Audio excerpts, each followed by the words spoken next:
sayılır basket. Şimdi savunmaya destek zamanı. Susmuyoruz.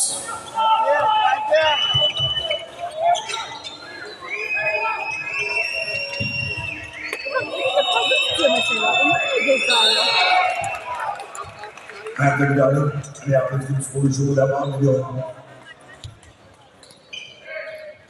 Jordan Lloyd'un basketiyle farklı 15 sayıya kadar indirdik. 4. periyotta Nesli'nin 9. uzattığı zamanı şimdi Anadolu Efes'i savunmaya destek olalım. Susmayalım.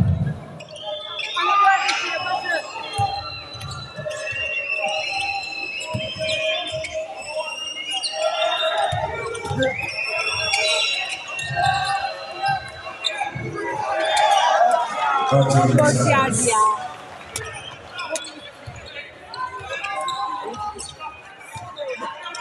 Eli